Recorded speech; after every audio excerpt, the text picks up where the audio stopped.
So you keep hearing about it. You keep looking at your footage. You keep trying to figure out, why doesn't it look like that person's footage? Why does my footage look so bad? It's color correction. That's what it is, and we're going to talk about it today, right here. Let's go.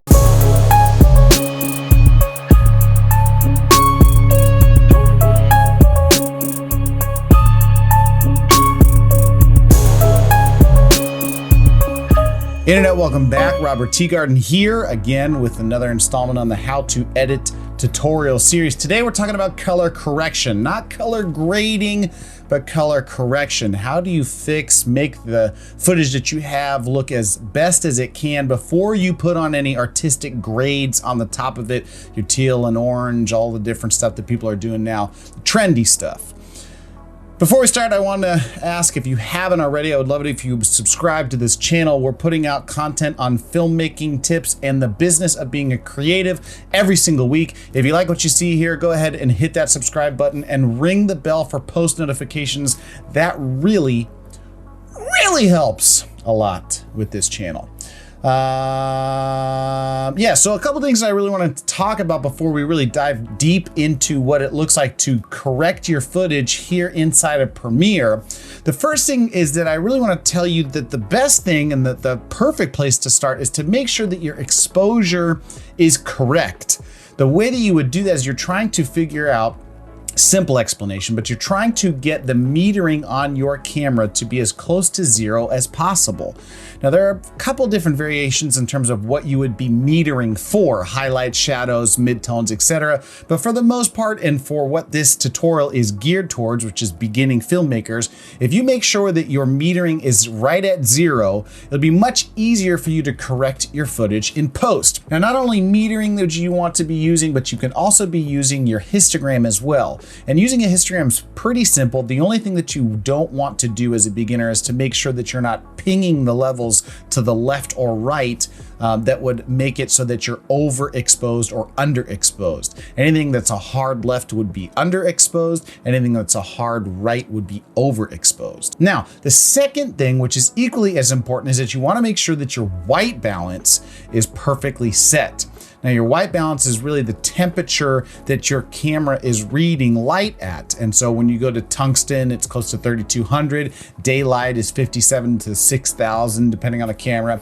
You may or may not have an actual Kelvin setting on your camera. If you don't, I would suggest that you find one that does, because it's incredibly helpful. But when you're looking at things like fluorescent lighting, another type of white balance in that area, it's somewhere in the range of 4300 Kelvin to 4700 Kelvin. So the temperature that your camera is reading light at is really important, because it should coincide with the lighting that you're using for your particular scene. If it's drastically off, it becomes harder and harder to correct your footage to make skin tones and subsequent colors look appropriate.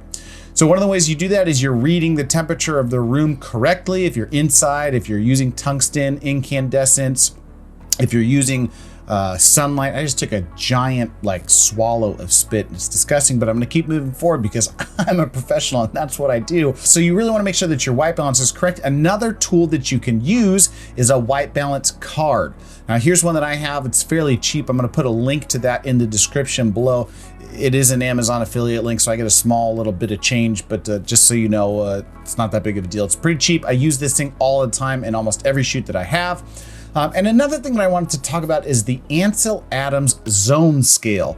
Now, Ansel Adams is just an OG in terms of pictures, photography, and he set up basically this gray tone scale to tell us where things should fall in terms of its luminosity.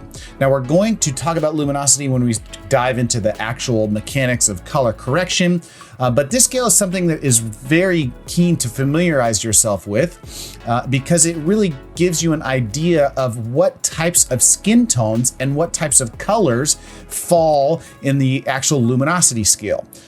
This will make sense when we start to dive into it. In fact, it's going to be one of the first things I talk about, but understanding what this looks like and why it's important and starting to familiarize yourself with and become consciously competent of what you're looking for when you're grading and when you're setting your metering and your color balance is going to go a long way. So Ansel Adams, OG, thank you very much for this zony thing that you've done.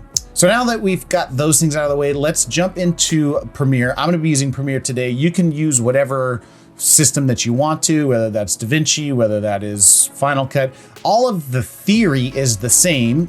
Your tools might be a little bit different. So this still is going to be useful for you, even if you're not editing in Premiere. And for this tutorial, I'm going to be using the Luminosity panel. I actually use Colorista and Luminosity together. And sometimes I'll bring in outside effects as well. But Colorista is a paid thing, and I'm not trying to have you guys spend any extra money that you don't need to spend. So we're going to do all of this in the Luminosity panel. And I'm going to show you exactly how I do it. So let's get down to business inside of the computer. So here we are in my basic editing setup. I've got two different clips, one that has a human being, that's actually myself, if you couldn't tell, and then another one that is an outdoor shot of a car. And so I have just an object, a car that's outdoors, and then I have an indoor shot of me in a daylight, kind of shadowy type of thing inside my house. So two different things that we can use to kind of prep ourselves and get us familiar with how to color correct. So what I first do is I go into the color window. I'm just going to shift all of these different things over, and then I go into my Luminosity scopes area. Now this is where we're going to start to use some tools to help us with our color correction process. Now the reason that we use these tools is that all monitors are different, and subsequently the color for those monitors, even when calibrated, can come across differently. So the way that you would read it on your phone versus your tablet versus your screen on your computer, and even as we start to watch YouTube more and more on our TV screens, on our smart TVs, it'll look different there. If you just go based off of your eye. But if you use these tools, these kind of Vectorscopes, what you're going to be able to see is what the true color representation is regardless of the screen that you're viewing it on. So that's why it's really important for us to know and understand and use these particular tools. Now I would argue I have four set up here.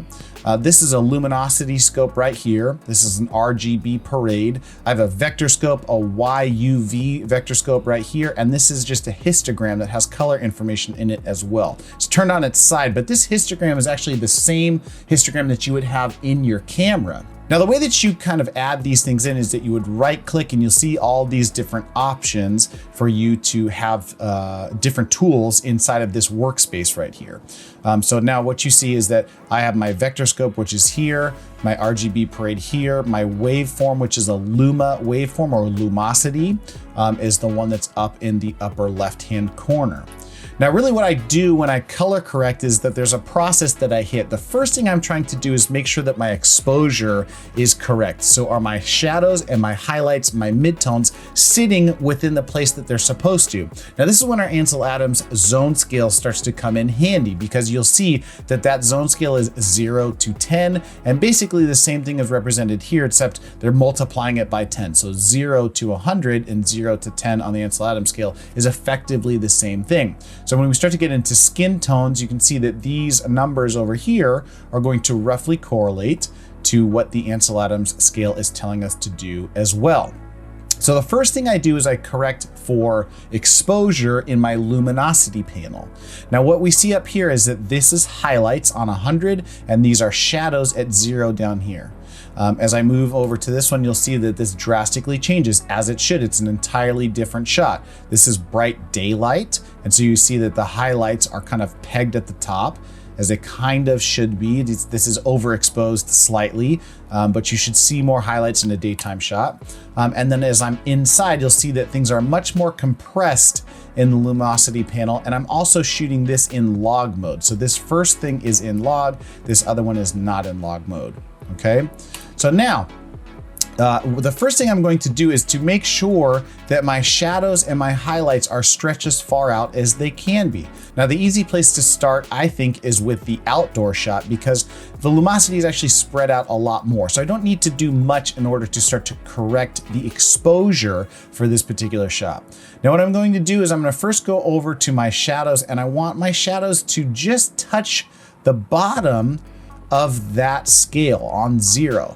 Now, the thing that is frustrating for me with the Luminosity panel and why I use the Colorista panel is that even if I peg the shadows all the way down, oftentimes it doesn't give me a true 0 value. So I'm going to neutralize this by double clicking on the button itself. It'll bring it back down to 0. And I'm going to start to play with not just the shadows, but also the blacks. And so you'll see that if I do that, the blacks kind of come down already. And you can already see that there's a pretty decent change in terms of these shadowy areas here. That once I start to bring down the blacks, you'll see that this is without it down there. And now as I'm pulling it, you'll start to see a lot more detail coming through, which is exactly what we're doing. We're correcting and adding the detail back in. Okay, next thing, the highlights are pegged up here. So what I'm gonna do is a combination of my highlights, pull them down here, and my whites as well. I just don't want things just to be pegged like a floor like that. You see, as I start to bring it up, you'll see this highlight edge right here gets blown out. And that's not what we want. We want to try and retain detail in those areas as well.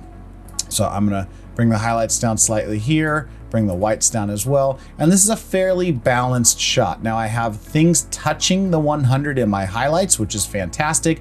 I have this things touching the bottom in my shadows, which is perfect. And now what I also want to do is I want to see what happens when I start to mess with my contrast. Now contrast is going to be the difference in your shadows and your highlights. And so I can start to play with those here and start to add some detail back into the shadows and highlights and the difference between the two. Now, if I remove contrast, what I'm getting to is a less saturated image. That doesn't look as good to me when I start to add it back in. Now, this shot, again, is not a log profile. And so there's already contrast in that shot. The camera has made decisions in terms of where to add contrast. So I don't have to do as much here where that contrast is concerned, but I do want to punch it just a little bit because this particular shot, I want it to be nice and punchy in terms of the contrast. And now what we see here is I have a fairly decent shot, a balanced shot in terms of what the luminosity is telling me. It's almost entirely full. And I can also double check that here on my histogram.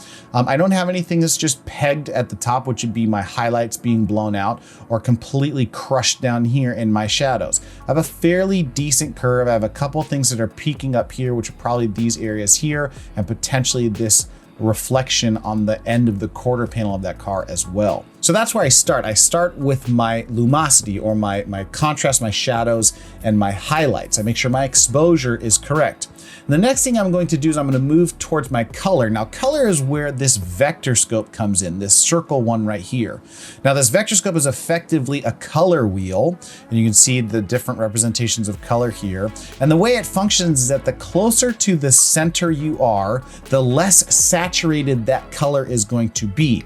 Now, conversely, what that means is that the further out this little cluster of kind of like this cloud is, the more saturated the color will be in those particular areas. Now, this one kind of makes sense that everything's pushed over to this kind of bottom left-hand quadrant because you're seeing a lot of yellow, green, and cyan in this shot because you've got a ton of grass, you've got these trees up here, you've got this green car back here as well. So the most of this image is sitting in this yellow, green, cyan area. There's not a ton of stuff and detail in this red, magenta, and blue, but that's okay. We can kind of push things around if we want to. Now, the problem that I'm actually seeing here is the white balance is slightly off. It's actually a little too yellow, so I'm going to make this a slightly more blue. I'm just going to give it a tint of blue. And the other thing I'm seeing is that there's too much green here. So I'm going to move my tint back over from the onto the magenta side, and you'll start to see everything is very subtle. If I overcorrect too much, you'll see it's just ridiculous and it looks preposterous. But look what happens to our Vectorscope as I move the tint over. You see how all of that cluster tends to shift more towards the magenta side versus the cyan side. So what I want to do is give it a little bit more balance. And right there actually seems pretty good. You can see on our Vectorscope things shift towards this center line here, which is good. And as we start to look in the image itself, if I correct back down, you'll see that green tint is there, that cyan tint is there. And then I just push it just a little bit over to the magenta side. And you see it starts to look a lot more balanced, not just in the car, but in this outside detail as well. We got homeboy over here, it looks really solid. And you see back here this detail in the kind of fringes of the shot start to look a lot more natural. And so that's what I use the vector scopes for. I set my white balance there and set my vector scopes. Now again, this shot is not in log mode, so I don't really have to move my saturation, which would be my next step, because my colors are pretty saturated. If I peg this all the way down, you start to get a solid starting point for a black and white image, which I don't want. But if I start to oversaturate, it looks like really cartoony and something that's not that great, right? So you can punch it just a little bit. It's definitely trendy to have these kind of oversaturated colors, but you don't want to go too far, right? A little bit goes a long way where color correction is concerned, okay? So that's kind of the basics on tools, not only how I set my exposure, but how I mess with my colors. And that is your real basic color correction. I'm not adding any grades here. There's no extra stuff that I want to do on this part. So just this basic correction panel here in the Lumetri Color will do most of that for us. And again, all we're doing is we're using our Lumetri panel right here, our Lumiscopes to set our exposure, and we're using the Vectorscope to check where our colors are. Now let's go back over to this one here where it's a human being, your boy right here doing some sound design from the video that I released last week. If you haven't checked it out, sound design is an incredibly important thing, and I'll link to that not only in a card, but in the description down below. So now remember, this shot is actually shot in log mode. So the camera, I took away the camera's ability to make decisions where contrast, shadows, highlights are concerned, and it's really just giving me a very flat image. There's no saturation, no contrast, and so now it's up to me to be creative and artistic in the way in which I handle that situation. So again, the first place I start is with this Luma panel right now. And you can see that this thing is a lot more squished down. It's more compressed in terms of what the Lumetri panel tells us. And that's what you would expect out of a properly exposed log image, is that the actual colors are compressed, and it's my job to expand those colors. So what do? The first thing, like I said, is I'm gonna drop my shadows and I'm gonna pull my blacks down. When the people say I'm crushing the blacks, this is literally what they mean. If I pull it all the way down, look, this line is flat here, and you can see that the detail in the black spots of the image is gone. I'm crushing the blacks, right? I don't want to crush my blacks. I want to just make it properly exposed and add back my shadows and my highlights. And increase my contrast. So now I'm going to go back into my whites, and I'm going to go bring this up a little bit. Now this area right here is actually the window in my image. Now this is where I have to make a creative choice. Do I want there to be detail in this image, or is that part of the image not that important to me? And if it's not that important, I can kind of make the assumption that if I clip this part in the Luma panel, that's okay, because I actually know that I don't really care if there's detail in that image. And that's the choice that I'm making for this one right here. So I'm gonna actually pull up my whites a little bit, and I'm gonna pull up my highlights a little bit more.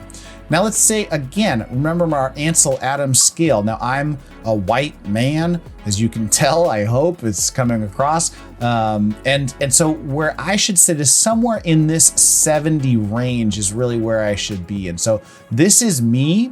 And if I start to move things around, you can kind of see as I move my arms, you'll see that the Luma panel right here starts to move as well.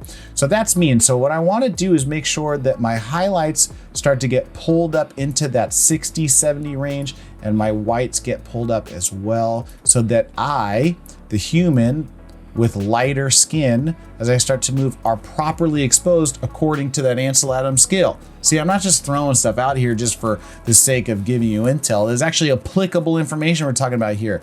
This is the Teegarden channel. This isn't just some throwaway information. Now, the other thing I have to do is add back in some saturation and some contrast, because my log mode took all of that stuff away. So I'm gonna start to punch my contrast, and it's always more than I think it is. Usually I'm like, okay, this is about 40 and it looks okay, but if I start to push it even more, that's when the image really starts to pop, and I kind of like a harder contrast image where this one's concerned. And so that's where I'm gonna stop. Now I'm gonna stop here for a second. I'm not gonna touch my saturation because I wanna make sure that I get my color correct, my white balance correct. Now this image is slightly too warm for me in temperature. So I'm gonna pull this down. And typically what happens is that there's an inverse relationship to my tint. So if I pull this down and add more blue into the image, naturally there's more cyan that starts to come into it. So to correct for that, what you're actually doing is you're not taking away cyan, you're adding magenta. And that's true for everything where colors are concerned. So I'm gonna hit this color wheel just for the sake of illustration. So let's say that my image is too red. Well, the way of thinking about it is not that I'm taking red away from the image, it's that I'm adding blue back in. So you can see the opposite sides of the color wheel. Here's our magenta right here. Here's our cyan on this side, our blue right here, and our yellow and orange right here. So if I want to add more orange, I'm actually the way I take away blue is by adding more orange, okay? So that's the way that you want to be thinking about these things. So as I add more blue, that's probably too much. But let's say that's about right. This is kind of morning time. It's like late in the morning. And so now I have all of this area seems to be okay, but I still have a little too much green in this wall back here. So I'm gonna start to add in some magenta. I'm gonna add in some magenta like that. Let's say this is okay-ish. And I'm also checking my vector scopes here. And now that I'm doing that, I'm actually gonna pull this up, add a little bit of magenta, and that seems to be balanced. Now let's see if I start to add in some saturation, I seem to be okay. Now this little effects button right here is pretty handy because I can toggle my color on and off to see how far I've come. I'm gonna toggle on and off and see how far I've come. Okay, that's decent. Now let's see if I can get a shot of just my face and I can really try and figure something else out here and show you guys a cool trick. Now, the one important thing that you always want to make sure is corrected for is your skin tone. You do a lot of damage here if your skin tones are off. It just looks very strange. So the way that we would do this, we're going to put a mask around the skin tone, and I'm going to go to my opacity. I'm going to click on this little pen and I'm going to draw a mask around the skin on my face, okay? And I can make this bigger if I want to. So I'm gonna make that a little bit bigger here. We're gonna zoom in on just this part of my face. Now I'm gonna go back to my Lumetri scopes and I want you to pay attention to this line right here. This line is skin tone. And so now that the only part of the image is showing is this little piece right here, this little sliver, I can start to move things back and forth. And really what I wanna do is I wanna get this part to be as flush on that line as possible. So I actually did need more magenta in that image, and I can actually pull this up just a little bit more and you'll see it right there. Now, the one sort of advanced tidbit that I'm going to give you in this tutorial, now this is really basic color correction that I'm trying to go for, but to get your skin tones right, the things that I want to be able to show you in the Lumetri panel is to work with curves, specifically the hue versus hue. Now, I'm gonna be able to change the hue, the actual color of this section of the image. And so I can take this color dropper right here, this color picker. I'm gonna make sure that I click on that and now it's blue. And I can say, okay, this area right here, this part of the skin tone, I want to affect that part of the skin tone. And you'll see that it puts 3 dots, right? So these are kind of the barriers, and then this is where I would be impacting. So this is the color of that section right here. Now, I just want to see what happens if I start to push this around. I don't want to move this section, so I'm going to hit Shift on my keyboard and I'm going to click on this area. And as I start to move this up or down, you can see what happens to my skin on the screen, right? It starts to do some very extreme things, like this becomes more of like a leprechaun, and this becomes some crazy, demented, angry person. But now let's pay attention to the vector scope. Look what's happening to the vector scope as that's going on. That little flag right there is going all over the place. And again, a little bit goes a long way where this is concerned. And if my job is to try and get that as flush as possible on that line, all I need to do is move this slightly towards the red cyan side. You can see it's just barely a little bump right here that I did in order to correct for the skin tone. And now I'm gonna go back into my mask. I'm gonna delete the mask. I'm gonna fit this back into the window, and we can see what happens if I take off the curves. It's very subtle, but you'd see there's just slightly more red that's being entered into. You kind of see it right here on the fringe, right above the hair that's on my face. I wouldn't call that a beard, it's just like a little shadow, right? Okay, now what happens if I take all of the corrections off? Let's go back to basic color correction. I take all that off. You'll see a very flat image. I add it back in, and it's not absolutely perfect, but it's pretty good, right? That's a passable shot for me right there. All right, guys, so there you go. You have your basic color correction principles, the fundamentals of it. You've got the tools in the scopes and how to use those. Ansel atoms, you've got your white balance settings, you've got the card, your exposure, your histogram, all of that stuff. And then how you would change those things using sliders for your black points, your white points, highlight, shadows, contrast, saturation, and even changing the temperature, not just the temperature, but your tint, your cyan and your magenta. So a lot of stuff is going on there, and this is definitely something that's taken me quite a bit of time to master. I dove deep into the subject and continue to learn. I'm always trying to soak up more knowledge where this subject is concerned, work in different platforms, work with different LUTs. There's always thinking about why this is important. The main reason that I really play with color as much as I do, and the things that I focus on so much are color related, is because color is such an integral part in how we feel about a piece. If something is a little darker, it's more blue, it gives us kind of an eerie, cold feeling. It's not something, it makes us tense and unsettled. Whereas things that are warmer actually make us feel a lot more settled. We're more connected to that particular scene, that subject, because it's a little bit more inviting. That color is not as cold to us. And so as we start to play around with colors and grades, that's the reason that those things are important. And it's such a huge part of the process in filmmaking is figuring out what your color correction is going to be and the color process that you put inside of it. All right, guys, so if you haven't already, I would love for you to check out the rest of the videos in this tutorial series. I'll put that playlist link at the end of this video. If you like the video, like the damn video. If you think that someone else might enjoy this, we're trying to grow this channel, so feel free to share it with somebody that might think that this is useful. And if you haven't already, please hit that subscribe button and ring the bell for post notifications so you can find out when these videos come out super fast. All right, guys. Robert Teegarden here with another installment in this How to Edit tutorial series. Thank you so much for spending this time with me and learning about color correction. We will see you guys next week in the next one. Peace.